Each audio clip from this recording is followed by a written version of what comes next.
Welcome to the Four Visions Market Podcast, a space built on the principles of integrity and reciprocity. Together, we will engage in thought-provoking conversations about plant medicines, why these plants are coming out of the rainforests, jungles, and mountains after thousands of years, and what it means to be in right relationship with the ancestral wisdom cultures and guardians of these traditions. I'm your host, Mariah Ganessa, founder and director of Four Visions Market. This podcast is the natural evolution in our commitment to providing you, our tribe, with incredible resources to support you on your healing journey through plant medicines. Welcome home.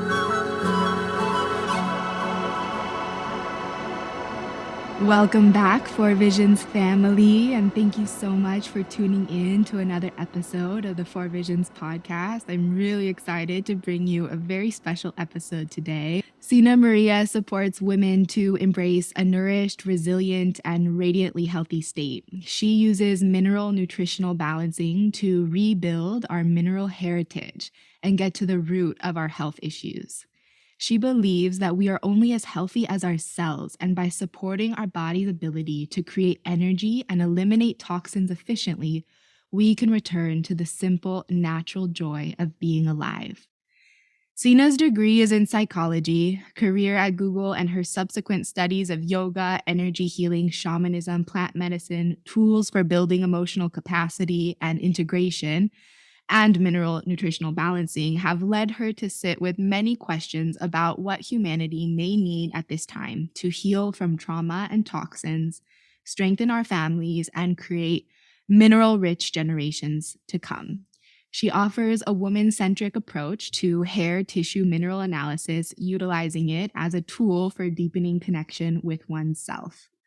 Welcome, Sena. It's a pleasure to have you on the show, and I'm so excited to get to dive into what I know is going to be a really beautiful conversation today. So thank you for being here, and I'd like to just start off with inviting you to share what the vision that you hold that is catalyzing forth the work that you do in your life, and to paint a little bit of a picture for us, our listeners today, of what is inspiring you and moving you forward on this path that you are on. Oh, thank you so much for having me. And I love that question. I think my vision or my inspiration really comes from wanting to support women and families to have healthy babies. I feel like we're at this really unique time where I kind of view it as like we're the generation that's dealing with the fallout of the Industrial Revolution. So, with the rise of Industrial Revolution, we got processed foods, we got a lot more metals and toxins in the air, plastics, all the things. It really is what shifted our lifestyle from being more connected to nature and living, eating more nutrient dense foods and being more connected to the foods that we eat. So there's been this increase in toxins in the environment, and then decrease in nutrient density, decrease in minerals that we've been consuming. And I really feel like we are the generation where we're seeing the effects of that in our health, like more pronounced. It's health. Our health has kind of gotten more and more fragile, in my opinion, especially in developed countries, especially in the United States over the past few generations. But now it's like, even I was just thinking about this the other day. My dad is, in his late 60s, and he still has some color in his hair. He still has some hair. He's definitely losing it, but he still has like a pretty solid head of hair. And, I feel like even, men in like my age and like mid 30s, it's like there's a lot more like male pattern baldness. There's a lot more like graying of hair. And those are all, in my lens, like kind of signifiers of some mineral deficiencies or depletion. And then, I work with a lot of moms and their kids, and the levels of, behavioral issues, physiological issues, autism. I mean, there's so many health things going on. It's really quite intense. And so, I'm just really passionate about educating, especially women, because I feel like women can really be, we kind of tend the hearth a lot for our families. Like we hold this role of nourishment, and like, we tend to be the like nourishers for our children. And so I feel like when women kind of tune into something, they can ripple it out to their community, to their partners, to their families. But I really feel like, yeah, we just need to build some more cellular resiliency because Mhm. we're continuing to be depleted, and now we need to kind of like we need to I don't know, shift to the other side of that. We need to kind of proactively replenish. Mhm. Mhm. Beautiful. Yes, I love that. And I'm excited to get more into what that means in today's conversation. I think when I started learning about this concept of remineralization and just getting turned on to the fact that we are all so depleted of minerals, it was very interesting to me because it's a very physical body approach, focusing on the cells, like you were talking about. And there's a lot that I think we can discuss and perhaps even debate, especially because for me, with my work with the ancestral wisdom cultures, all the studies that I've done over the last decade has been rooted in the spiritual body being the root cause for all dis-ease in the physical body, but also the way forward to healing.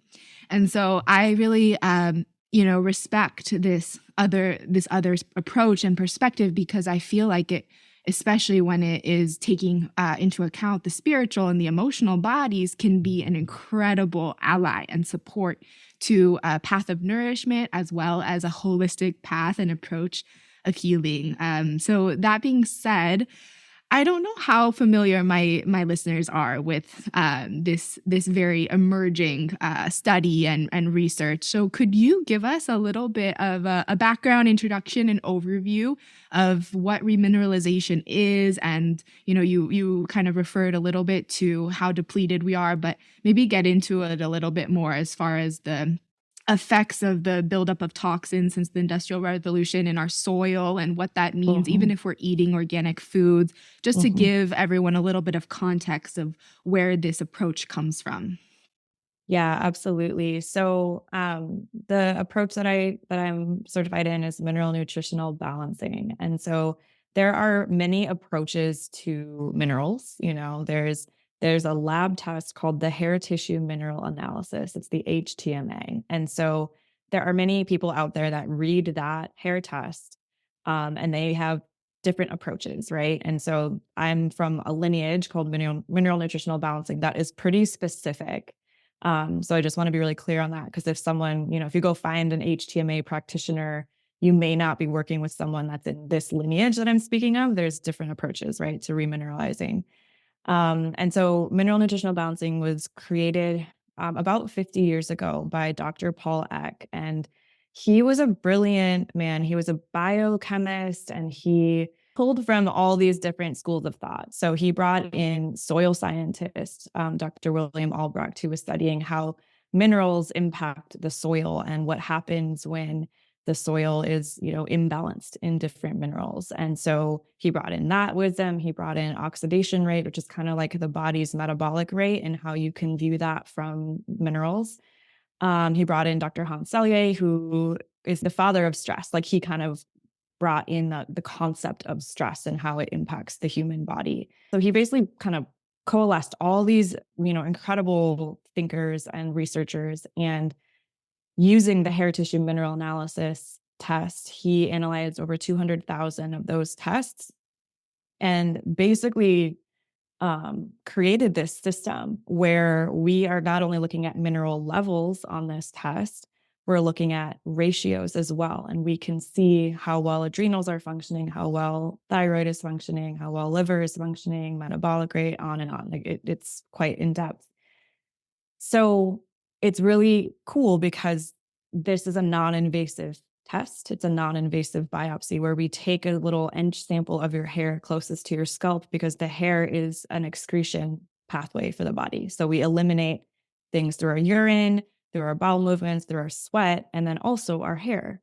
But we don't have to, take a slice of our skin to see what's going on in our cells. We can just look at this sample in our hair, and we can not only see minerals, but we see metal content as well.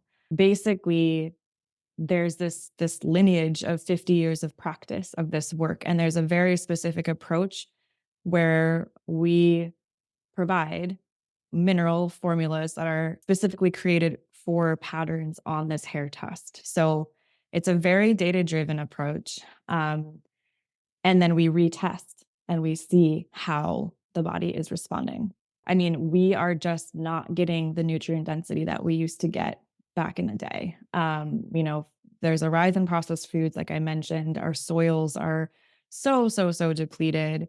And our diet has shifted so much, like there's been a lot of there's just a lot of confusion out there. We're not eating awful like organ meats. We're not eating like bone broths for many of us. We're like this kind of traditional methods of cooking, kind of like even things like great grandma's wisdom, like those where we've lost a lot of those and those practices, like even making stews, like that brings more of the nutrients out and makes them more absorbable for our bodies. And so, we're eating kind of, just generally speaking, there's a lot more like salads or smoothies or just different approaches, which are not inherently bad. But when we look at it on like the big scale, we need a lot of vitamins and minerals and nutrients to operate these beautiful vessels. And mamas give 4 pounds of their minerals to every baby that they have. So if we're not like, I really just feel like we have to be intentionally proactive in this day and age to, just be aware of that, that we have to kind of try, because if we just start eating, I don't know, if we're like eating out a lot, or if we're just eating, like if we're not thinking about what we're eating, we're probably not getting nearly enough of the minerals and nutrients. Whereas in the past, that wasn't really an issue because the food was, we were so close to the source of our food, and the animals were grazing on healthy grass. And yeah, it just was so much less processed and there was so much less toxins. Mhm. Can you talk about how stress levels or hustle culture or staying up really late or going out and partying and taking synthetic drugs or even a ceremony where we're up all night and we're not in the normal body sleep cycle could possibly play a role in the mineral depletion? Yeah, absolutely. So stress is really the number one thing that's going to set off a mineral cascade. So all the minerals are interconnected. You can't really like change one level without impacting the other minerals.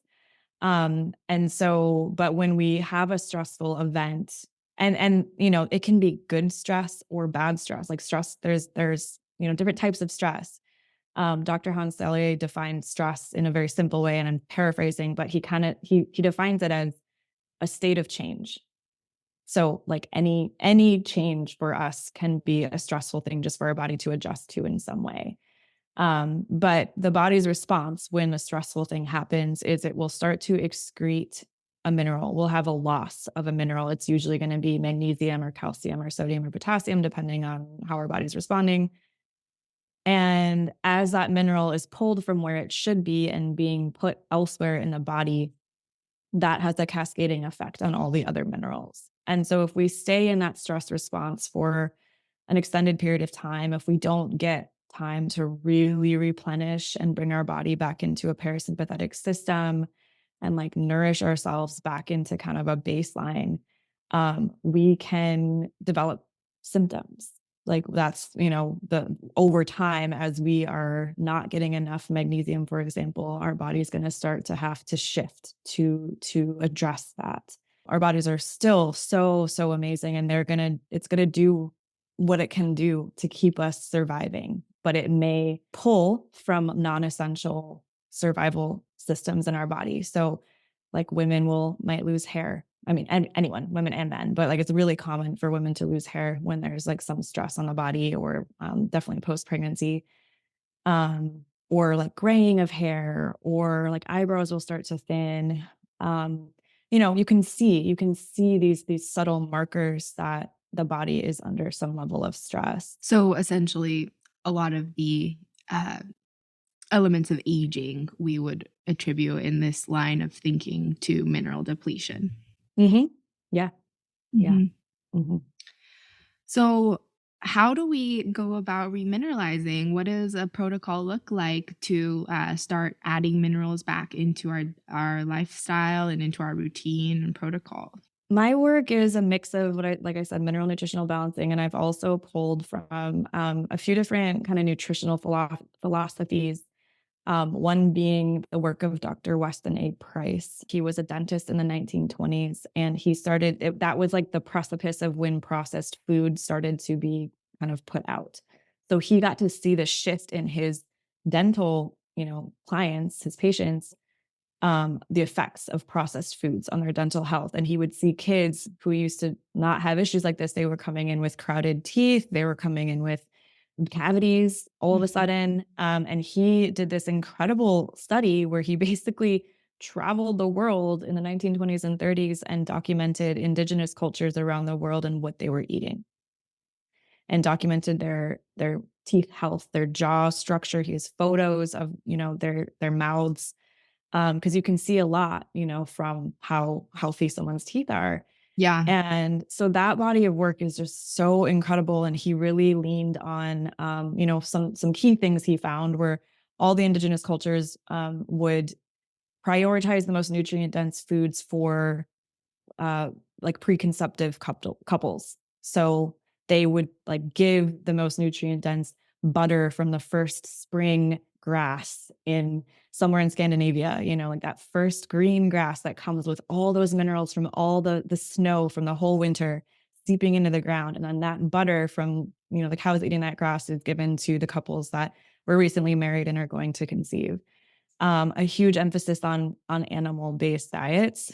Mhm. So that's a big thing that I'll work with clients around. The importance of the like vitamin K and the different vitamins that we just don't really get from like a plant based diet. And then the impacts of processed foods in general. So I really work with people on getting into, obviously organic is ideal unless you know your farmers and you know that they're farming organic. They don't have to be certified. But I encourage, a high quality whole foods diet. I really focus on protein. So, I mean, for anyone out there listening, like the first thing you can do that will probably be a game changer is make sure you're eating breakfast and a protein dense breakfast. And you want to be eating it within like an hour of waking up. And you want like to aim eventually for 35 grams of protein, which is a lot when you're not used to eating that. Um, so that's, right off the bat, like we need to get more protein in. That's going to help regulate our blood sugar. That's, packed with, different nutrients that we need. Diet's definitely a thing. Also, from a mineral nutritional balancing perspective, they're really into vegetables, like eating like a lot of cooked vegetables because we get a lot of, um, we get so many minerals from our vegetables, and it's really good for the gut. It's really helpful for digestion, just to make sure that we have enough like fiber and things to keep things moving because we need to have our detox pathways open. That's a really important part of this work. As we start to replenish our minerals, if we do a mineral nutritional balancing approach, which I can talk specifically about that in a second, but as we're doing that, over time, our body will start to release metals, because metals mimic minerals in the enzyme receptors. So literally, like if we don't have enough bioavailable calcium, our body will hold on to lead or cadmium in place of calcium, and it will plug it into those receptors. It's kind of like a spare tire where it's, not ideal. You can't go more than 40 miles an hour. You can't drive on the freeways, blah, blah, blah. But it's better than having no tire there at all. Then you can't even drive. And so there's an intelligence here in our body holding onto metals. It's not ideal. It definitely contributes to a ton of symptoms and disease to have metals in our body in the long run. And there is an intelligence in the short term of our body, like plugging something into those receptors so they're not totally empty. So, as we start to replenish minerals in a very specific way, our body will grab the preferred minerals because that's always the first choice. It will start to release metals. Then that's where the gentle detoxification practices come into play. So things like red light therapy, infrared saunas, dry brushing, moving the lymph system, castor oil packs supporting liver and kidney health. That's a huge focus for me and with my clients because we need to make sure that the body is, that you're going poop a few times a day, ideally, or at least once, like we just need to make sure that the body is able to move things through and actually eliminate toxins. So those are kind of the three pillars. It's like nutrition, gentle detoxification lifestyle, and then the minerals. This is so interesting. It's just bringing up more questions for me. And yeah, it's very fascinating. I had some friends write to me a few months ago saying that they were tested for high metal toxicity in the body, and they had asked me if I had any recommendations for them, and I instantly felt like remineralization would be a supportive protocol, but I didn't know. So I'm curious, like, is that basically what you're saying, that a remineralization protocol could support heavy metal toxicity in the body if you know that you are dealing with that? Yeah, 100%. Mineral Cool. nutritional balancing is heavy metal detoxification. It's one and Uh-huh. the same. Yeah. Mhm. And so there are other approaches like heavy metal chelation therapies that people will do, which those are essentially like a force. They're forcing the body to release the metals. You're also losing a lot of minerals in that process. And it's common. I have clients come to me who have done those in the past and they feel worse after because those enzyme receptors are now empty. They don't have, Mhm. like, those metals are serving a purpose, right? And so this approach takes longer, but it's letting our body do it. Our body decides when it's going to release the metals and in what order. And it does it in a more titrated way where it's not going to just like throw you, totally off like those more intensive therapies I think can do. Mhm. Totally. And what about the cleansing, because we're in this time where everyone is so about cleansing and fasting and these really intense purification of the body. There's this like general consensus that we're impure and that we have so much Mm, toxicity, then that the way to rid the body is actually to go on a 10-day juice cleanse or fast. And I'm curious if mhm. you could talk a little bit about what happens when we cleanse on that level of the physical body on such a deep level. Yeah, I love this question. And and I think the ethos behind it is correct. It's like people are we're sensing that there is a lot of toxicity around us and potentially in us. And so I understand this like momentum towards like, okay, I gotta like cleanse and get it out. But I think it can kind of turn into this like overdoing it and kind of like a purity culture approach. But that's kind of a side tangent. So what's happening to our bodies when we do that? So our bodies are amazing. They're intelligent. They know how to detox. They know how to remove parasites or metals or what have you. But they need energy to do so, and that is the missing piece that I think so many of this like cleansing approaches they just don't.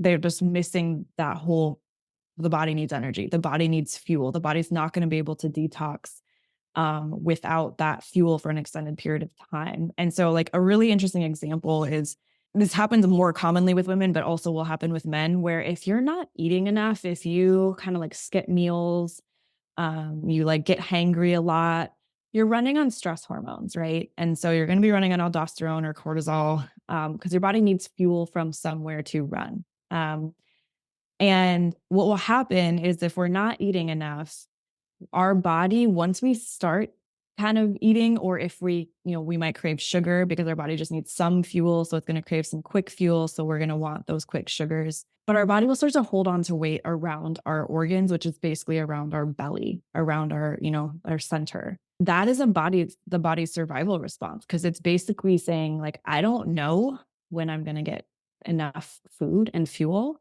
So I'm going to start saving it. I'm going to start like padding it on here because I need our body to survive. So that's just kind of an example of like how it can kind of like, that's not really cleansing focused, but it's kind of like we're missing the point where what if we just replenished and removed, um, of course, like remove poor quality food and stuff like that. I think that's important. But how much happier are we when we're nourished and eating really yummy food And what if our bodies can just handle it? Like I did a really intensive parasite cleanse. I was on a healing journey and didn't know how to heal. And I did like a 4 month, I was like not eating any carbs basically. And, was on all these intensive supplements that were super expensive. And I never ever saw any parasites. I didn't really, I felt a reduction in symptoms, but nothing sustainable, nothing that really, like it didn't change my life. When I started mineral balancing and started nourishing myself on a really deep level by eating breakfast every morning, eating like 100 grams of protein a day, eating at least 3 meals, like not letting myself get hangry, trying to remove stress as much as possible, taking things off my plate, all of these things. I have started to just out of nowhere, like I've passed parasites without trying. But my body just has the energy to do so. We need to be in a parasympathetic nervous system state in order for our body to be able to really heal and to be able to really detox.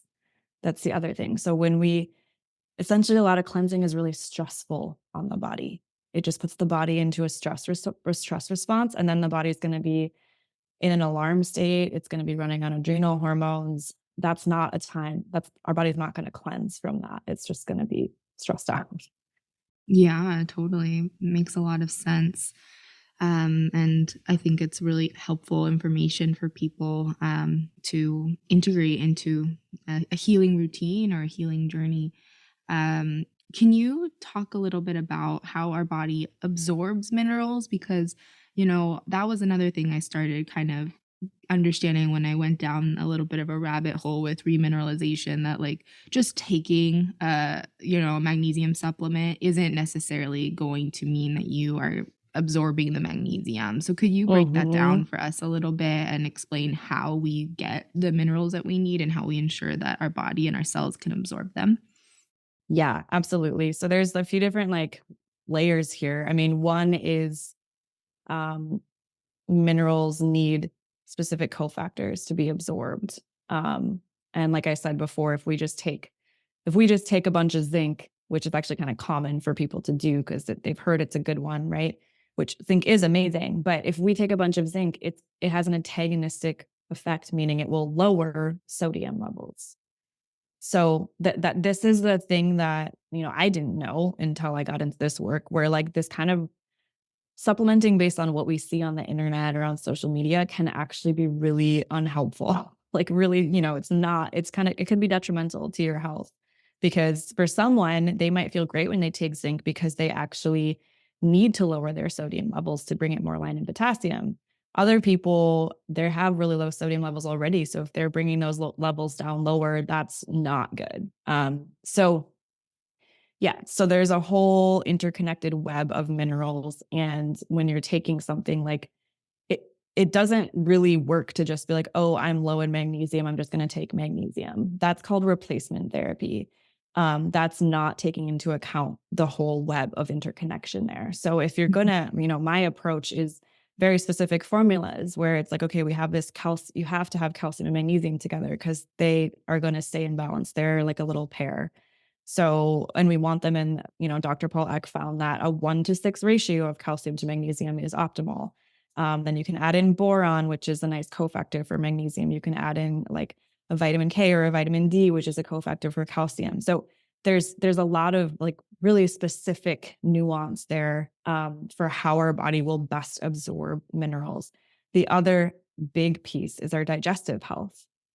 Like really common. So a thing that blew my mind when I started getting into this work is that our adrenal function informs how much stomach acid our body will produce.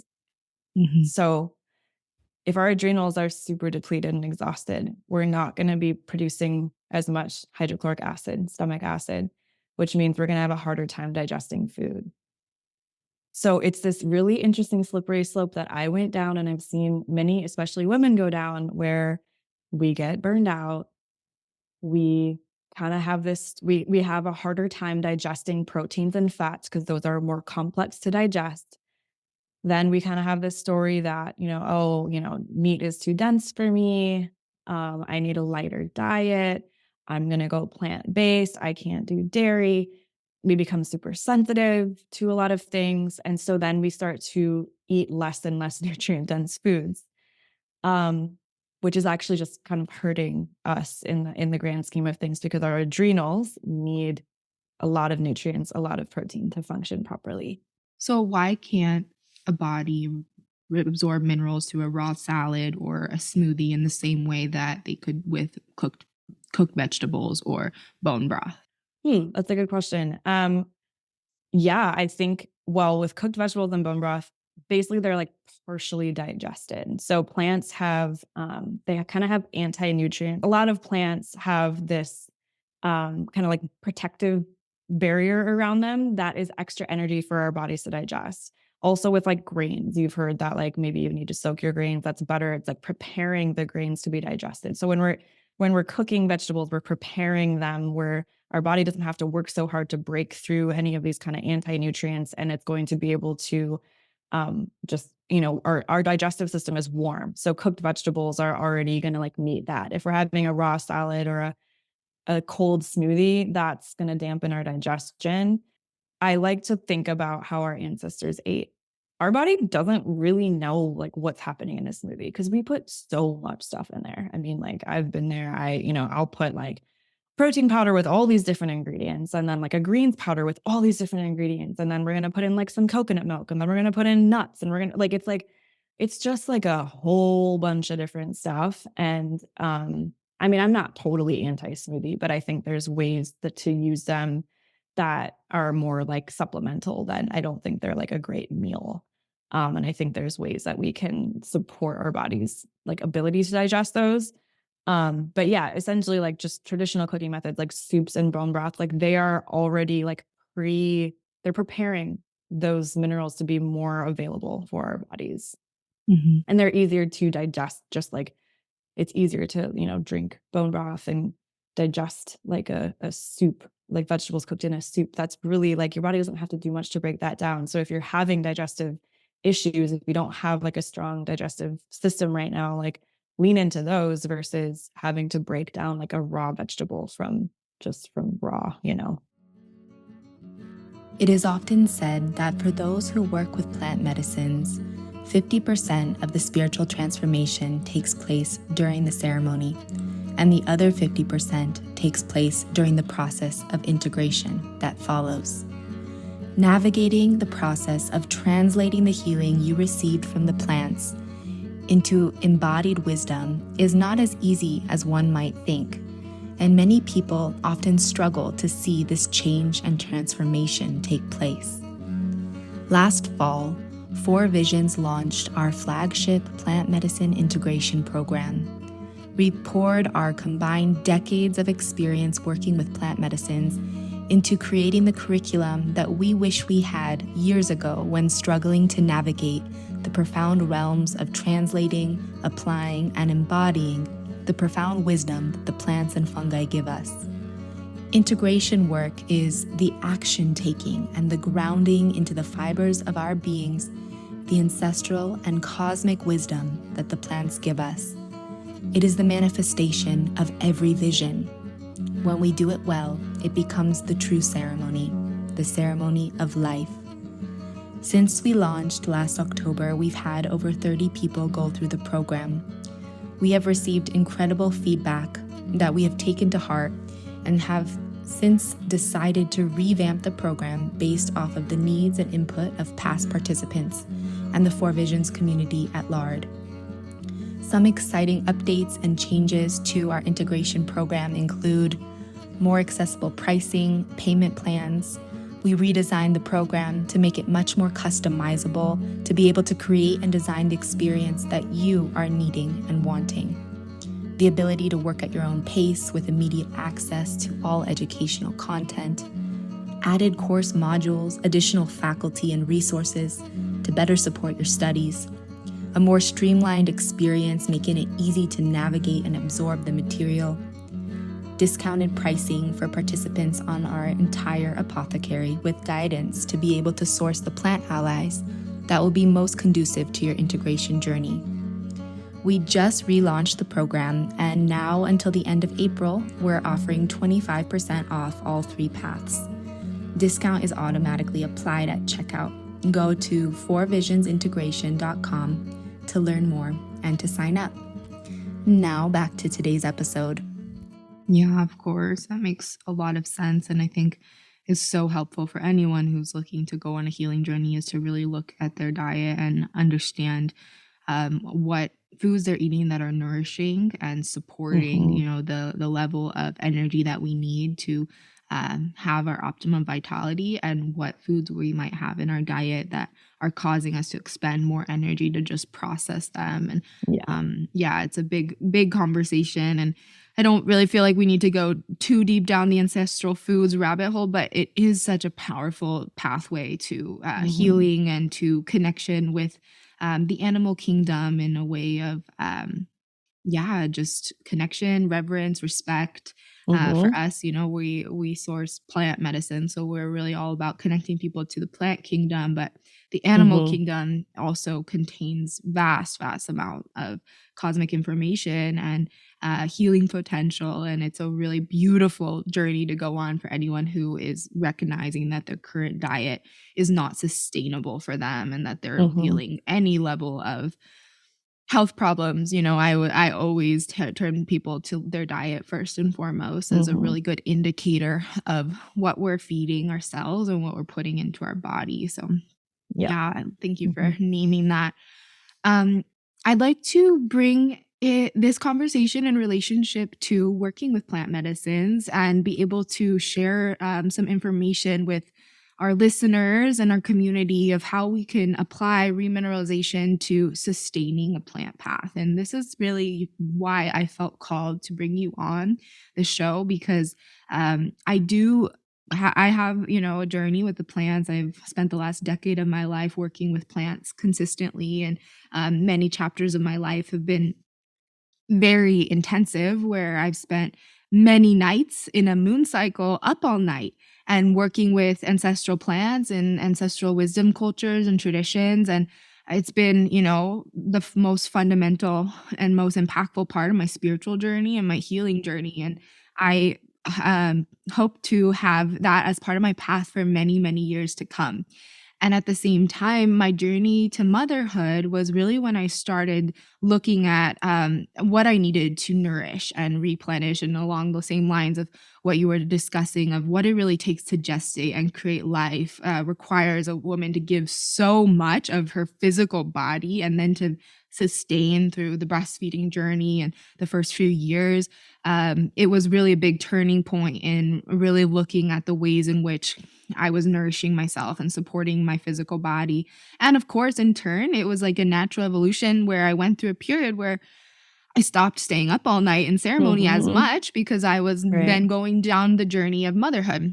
And Mhm. that just requires a different level of staying up all night, and having to look at how I could sustain my increasing exhaustion levels, right? Mhm. And Mhm. so I feel like this is a really important topic to share with our listeners, because like I said, I don't have any plans on stopping my work with plants. But as I kind of went down this investigation of remineralization, started learning a little bit more about it, I started seeing that there are actually things we can do to support a lifestyle if we choose to work with plants, that are really important for sustaining a path with the plants. And there's a few different reasons as to why ultimately, same with cleansing. When we're working with plants and we're, especially visionary plants, and we're staying up all night and potentially, vomiting or putting the body through a very strong physical and spiritual experience, that's Mhm. going to affect our stress levels even in the Mhm. moment. And like you said, stress isn't good or bad. And sometimes, we need to go through a period of deep, intensive, energetic work to be able to break through blockages and understand ourselves more, and be able to go into those realms of profound spiritual healing. But if we are working with plants in that way, I feel like remineralization is a really beautiful and important topic to have some awareness of, and utilize it as an ally to Mhm. nourish ourselves through the plant path. So I wanted to open some space for you to share specifically on that topic, and how remineralization really very crucial to anyone who's working with plants in this way. Yeah, absolutely. I mean, I'll start by just saying, I've spent, I don't know, definitely months in Peru. I've gone down the plant path. That was kind of what started me on this journey. So I'm very familiar with that world and that work. And I don't think I'd be who I am today without doing that, without kind of connecting to myself in that way and kind of clearing different blueprints from my like different matrices from my own blueprint, like um it's kind of, like you said, like there's different lenses to healing. There's like a spiritual approach, there's a physiological approach, mental, emotional, all the things. And I think what I would love to just like present for your listeners is this deep attunement to what your body is really, really telling you. Because the slippery slope with plant medicine is that it takes you out of your body, right? We're having visions, we're like exploring the cosmos, we're doing all this deep work in very different realms. And it can totally bring you into your body and show you things there too. But I've noticed that because it can be stressful and it can be depleting, that if one is doing that work without this awareness and this understanding of minerals and what the physical body really like needs to survive and thrive, people can get pretty spun out. They can Mhm. get pretty like out there, Ungrounded. Like, what is ungrounded. ungroundedness as it relates to remineralization? I feel like there's a really beautiful correlation there. Yes, yes. I mean, really, like, I didn't know what it felt to feel safe in my body until I started this work, until I started not only the minerals, but also like eating enough and eating enough protein. And it's like it's one of those things where you don't know until you can't compare it to anything until you have the experience of feeling really nourished and replenished. And you're like, oh, like, oh, this is what it means to be grounded. Oh, this is what it means to go at the pace of my body. Oh, I've really been living in a way that has not been serving my body. Like those are all things you can't really understand until you get there, right? Mhm. Um, so I think the biggest thing is, just having the conversation and bringing awareness to people of like, yes, our bodies are so powerful and amazing. And, a lot of the indigenous people that like are the carriers of these medicines, like they're coming from a more mineral rich heritage than a lot of like developed Westerner quote unquote people are coming from. And that's something to just acknowledge and kind of like have an understanding that like it may like the impact of one weekend of ceremony may be much more extreme on our bodies than, the Shipibo that like lived, until very recently. Like they still live in a much more connected way to the earth, many of them. They their food has been more nutrient dense. They have a bigger relationship with plants of all different types, So that's just one thing to just keep in mind too. Um, and Yeah, so I think the awareness just that your body needs food and fuel and minerals to function. Like um we really can't live on air, I know there are people out there that like will try that and like do the breatharian and the fruitarian. Like I've been on all the scenes, like I know. And if you're going to go live like in the jungle in a little hut for the rest of your life, like and not actually expend any energy, maybe you can do that for a little bit, right? But if you're like trying to live that life in a modern lifestyle, there's no way. Like we are under extreme stress just existing. I just moved back into like a city environment and I'm like, oh my God, the EMFs and the lights everywhere and the stimulation and there's so many people and there's so much energy. Like it's like it's a lot. It's a lot. Like our body needs a lot of support. And so I think that's a really important thing to tune into if you're going to do this work is like, I mean, I would love to see everyone, doing mineral nutritional balancing and looking at their HTMA and getting an understanding of where their cells are at. And then, um, you know, kind of tuning in with like, when is the right time for me to do this work? Is this the right time for me to do this Mhm. work? just What getting do I need to really do to prepare and support my body through an Mhm. experience like this? and to replenish and Mhm. looking at like all the other stressors going on in my life. It's Yep. like in this day and age, it's a lot to me to know that people are like jumping, like taking a week off work, jumping on a plane to Peru, sitting in 4 ceremonies, coming back to the US and then going to work on Monday. Like Mhm.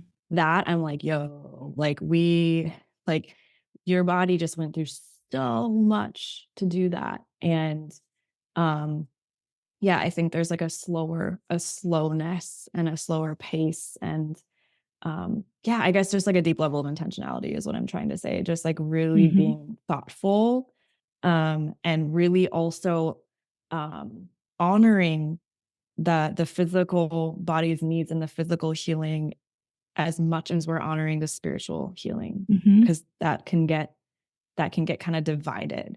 And it's like our healing is only going to be sustained, like the amazing spiritual healing that we're doing in those spaces, it's not going to be able to stick and be sustained if our cells are just depleted, because we can fall back. And if we're anxious, it's probably because of a mineral imbalance. That's in my lens. There's likely not getting enough nutrients. There's a mineral deficiency in some way. If we don't have like we don't have enough potassium, we can feel fear, for example. Like there's emotional, psychological components to all of the minerals. And so if we're feeling off in our lives outside of ceremony, like that can be a sign that a physiological aspect that needs to be addressed in addition to doing that spiritual work.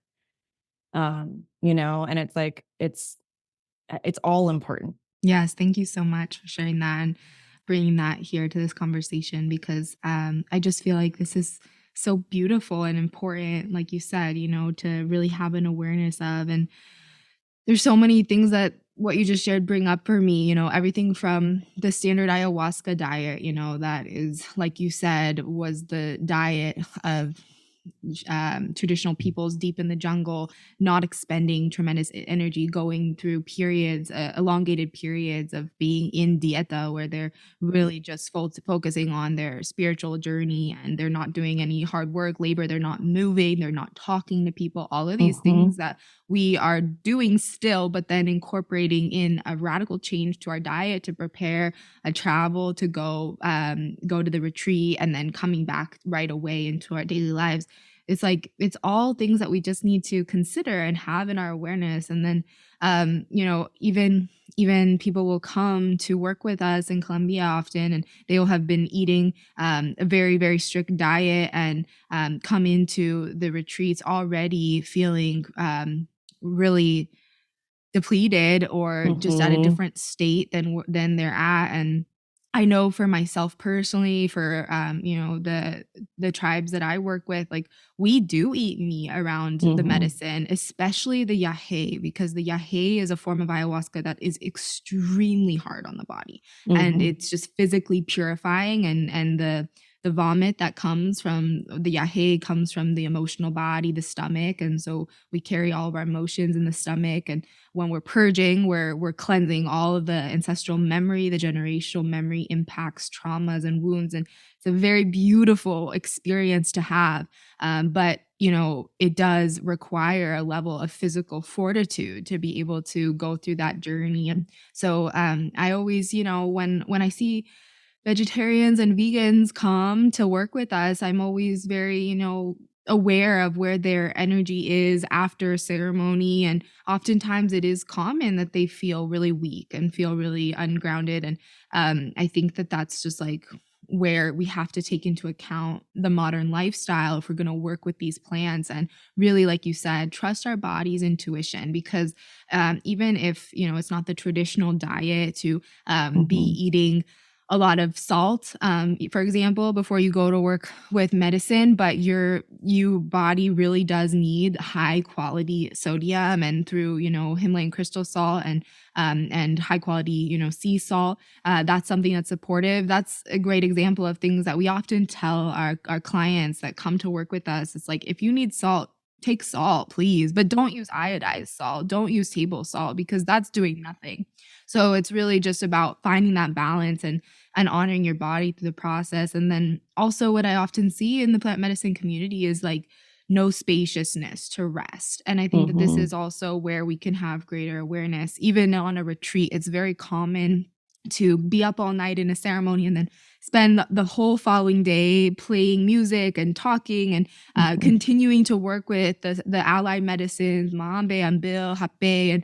And one of the things I really always stress to people is there are times in the retreat to rest and replenish. And it's Mhm. designed this way for a reason. So if you go the entire 11 days, it's not going to be supportive for you. You need to Mhm. take space, especially if there's 4 nights where we're up all night to not be working with the medicines. It can't be a constant thing. And these are some of the examples of ways in which I've found sustainability on the path. And I've found, a way to really honor my own body's need just to replenish, to nourish, and to come into balance. And, it's also in day to day life. If we have a practice with ceremonial cacao or we work with hape, um, I always say that it's really important to take breaks and to take time and spaciousness to not only integrate the information that is coming through these wisdom plants, but to give your body space to recalibrate and to process and to come back into a homeostasis. Because I do believe that one of the traps or holes that we can fall into on the plant medicine path is always going externally to find that center and to find that place of balance. And so that's one of the things that I really resonate about remineralization and this whole conversation is because I feel like it really does provide another lens and set of knowledge that can be utilized to create a more sustainable way of working with plants and a greater awareness of the physical body and how it does sustain the spiritual. Absolutely. I love that. And I think also bringing awareness to, you kind of spoke to this with like your journey of becoming a mother. It's like we're in different, like bringing awareness to the different seasons in your life. Like it's not always a time to charge it and do those 4 ceremonies in 11 days. It's not always going to be time to do that. Um, my path was like I kind of went deep and like now I'm kind of on a different path, and I don't know if I will ever sit again. I might, if I'm not opposed to it, but it's also like I feel like I had my communion in the ways that I needed to, and that felt, kind of complete for me. So it doesn't have to look any specific way. I'm really glad to hear what you said about the sodium piece because I think that's incredibly important. Sodium is the great solvent of the body. So if we are not getting enough sodium, our body it's critical. The sodium to potassium ratio is called the vitality ratio, and it's also known as the life or death ratio because that ratio is so critical for our survival because the sodium delivers vitamins and minerals all throughout the body to all the cells. And so again, back to this, like, yeah, I think in like more mineral rich indigenous lineages, they have more resiliency where a no sodium diet is sustainable for them for a short period of time. But like for like modern people, it's like I think it can be a pretty serious just a serious impact on the body for sure. Yeah, definitely. Wow, Sina. Well, thank you. This has been a really great conversation. I'm so grateful to be able to bring all this information to our listeners and to our community. And yeah, I want to kind of just ask you here in this moment before we kind of get ready to close if there's anything else that you feel is really important to bring to this conversation, anything else that you want to share. And then afterwards, we can kind of get into a little bit more of your work and offerings. Yeah, I think the one last little piece that I wanted to touch on is like I didn't realize so if we're, depleted or deficient in specific minerals, we can reach for things. You were kind of speaking to this, like reaching for things outside of ourselves, right? So if we're not able to create enough energy, we're going to reach for those stimulants, whether it's cacao or coffee or what have you. If we're not like getting enough fuel, our body's going to start craving sugars because that's the quickest fuel it can get.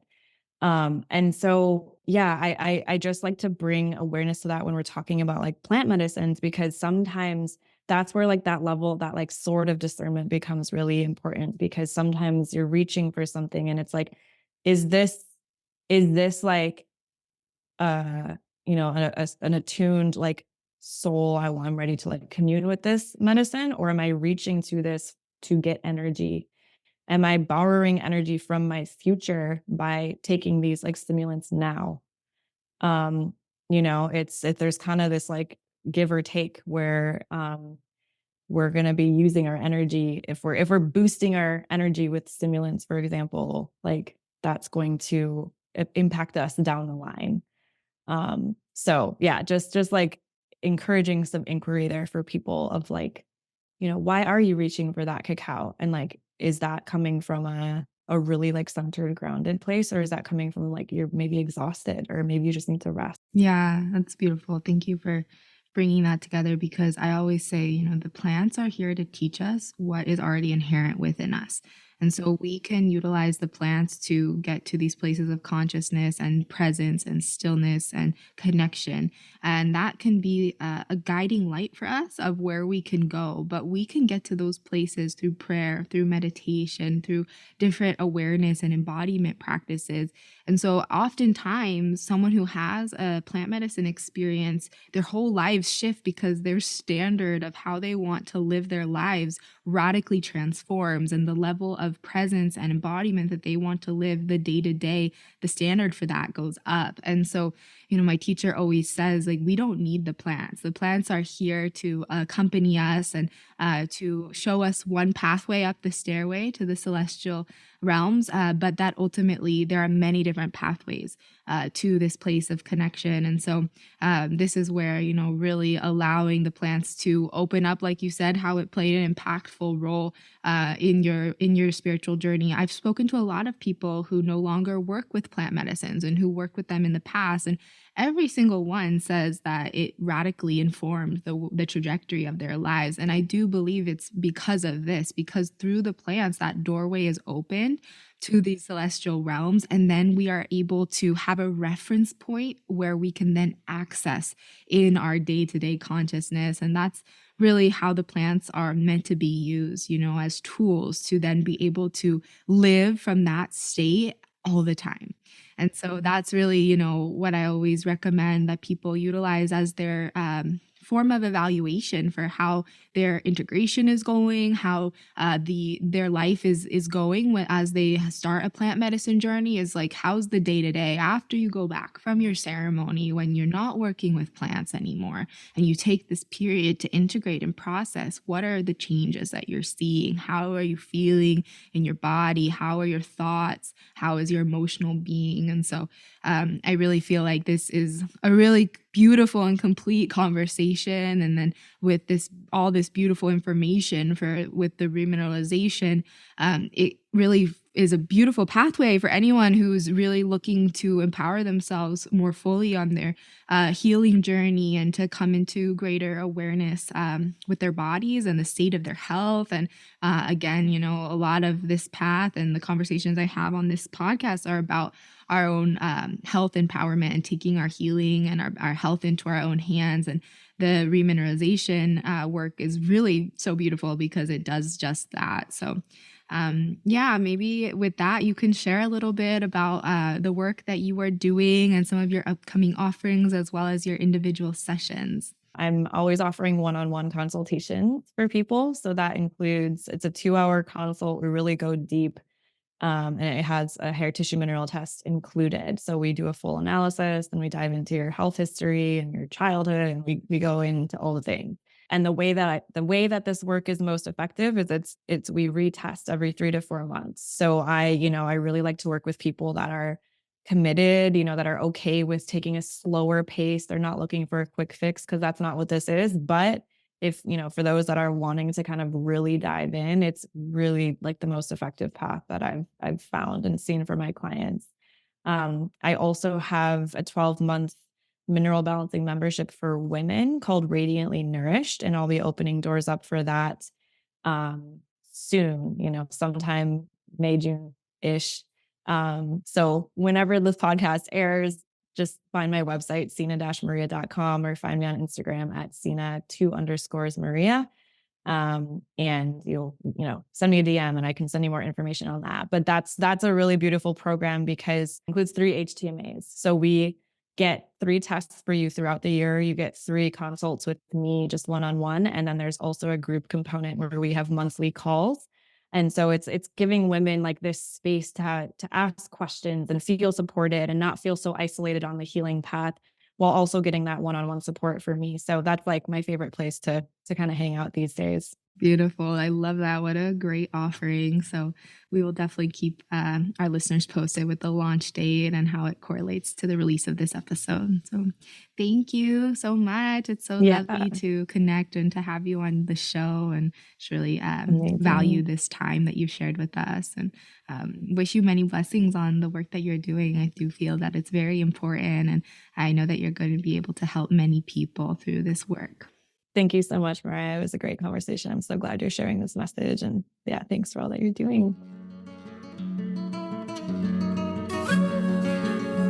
On behalf of the 4 Visions family, we want to thank you for listening to our podcast. We hope you have enjoyed this conversation and have gained seeds of wisdom that will nourish your spiritual path. If you have a moment, please leave us a review, as this helps us to reach more people. For more resources and information about the plant path, and for the highest quality spiritual tools and botanicals, please visit us at 4visions.com. We are grateful for your support and look forward to continuing this journey with you all. Until next time.